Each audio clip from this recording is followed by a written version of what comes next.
Je me différerai. Je me définirai plus. Vas-y, on recommence. Non.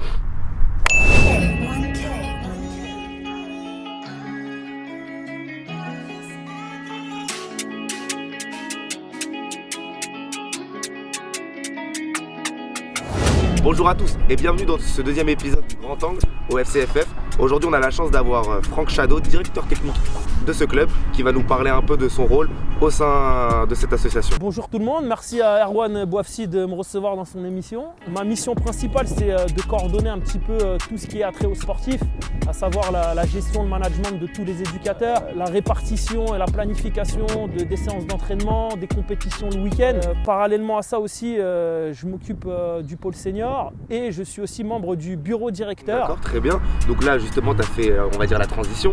Donc tu es aussi responsable des seniors de Fontaine-Fleury. Donc est-ce que tu peux nous donner ton ressenti en tant qu'éducateur?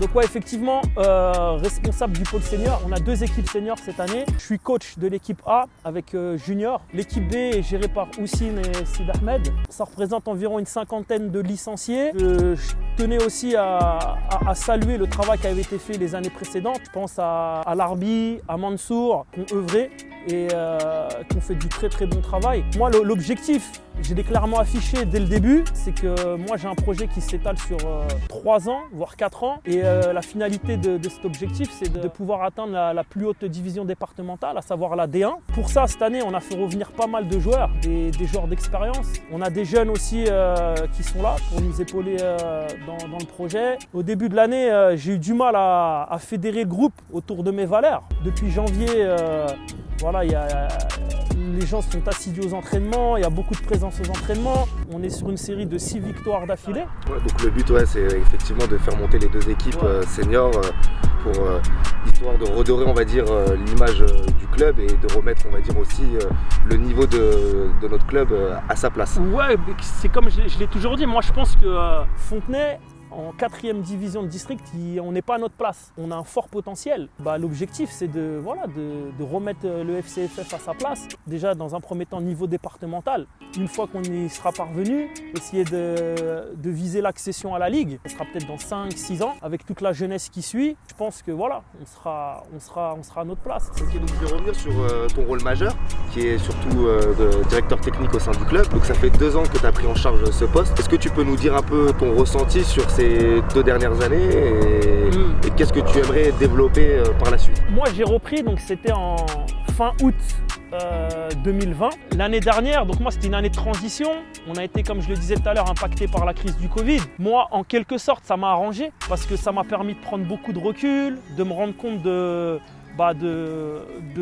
du fonctionnement, des dysfonctionnements, d'élaborer, de mettre en place pas mal de process, des procédures, des démarches en termes organisationnels. J'ai essayé de tout mettre en place et on va dire que cette année, c'est une année d'expérimentation. Je suis motivé, j'apporte mon expérience, j'essaye de mettre toutes mes connaissances au service du FCFF. Je pense que la mayonnaise, elle est en train de prendre là, petit à petit. Ouais, c'est vrai qu'elle est en train de prendre, hein. Même nous, on le ressent au sein du club. Donc si tu devais, on va dire, te projeter sur les 3 prochaines années au FCFF, qu'est-ce qu'il faudrait apporter réellement? Ouais, donc sur les 3 prochaines années, comme je te le dis, sur le pôle senior, on veut faire monter 2 voire 3 années consécutives l'équipe A. Comme on sait, l'équipe senior, c'est un peu la vitrine du club. Donc c'est important. Le constat aussi qui avait été fait sur les années précédentes, c'est que nous, sur le football animation, on a des équipes compétitives. Et après, nos équipes de jeunes foot à 11, elles évoluent dans des passes divisions. L'objectif, c'était d'essayer de faire monter les équipes de jeunes. Sur les 3 prochaines années, c'est, comme je te dis, c'est continuer le travail qui est fait avec les éducateurs. Et surtout, au-delà de ça, inculquer des valeurs fortes à nos jeunes.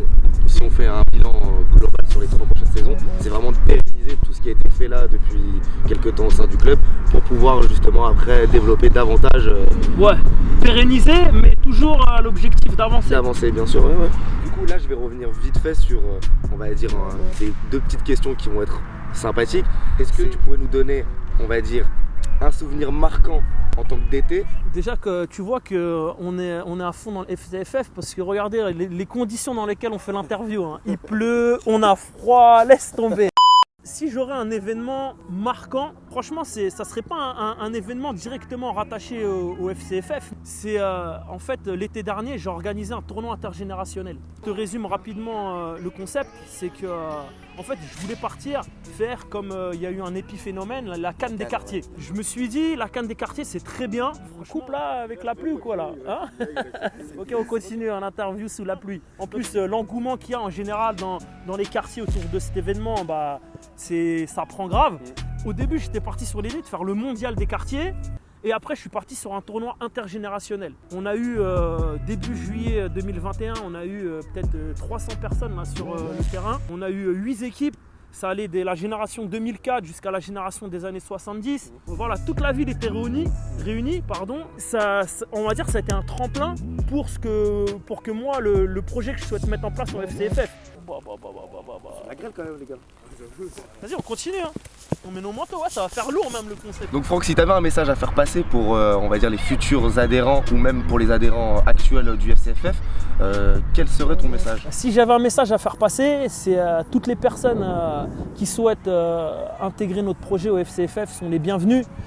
Peu importe les compétences qu'elles aient, que ce soit au niveau sportif, au niveau éducatif, au niveau administratif, ou peu importe, elles sont les bienvenues. Nous, on a un projet auquel on croit, on a encore plein de choses à faire, à développer, à explorer. C'est de continuer comme ça. Je pense à tous nos éducateurs, bénévoles, les remercier surtout. Je pense aussi à toute l'équipe de la direction, tout le bureau qui travaille sans cesse pour essayer de faire avancer les choses. Et je pense que si on continue comme ça, on parviendra à nos objectifs. Donc merci Franck de nous avoir permis de découvrir un peu plus ton rôle au sein du FCFF. Ça nous a permis un peu de cerner le personnage et le rôle majeur que tu as au sein du club. Maintenant, je vous laisse nous retrouver sur notre page YouTube, Facebook, Insta et LinkedIn pour nous suivre pour de nouvelles aventures. Allez, à bientôt Franck. Merci, un grand merci à Erwan Bouafsi. Marche seul dans les rues de ma vie.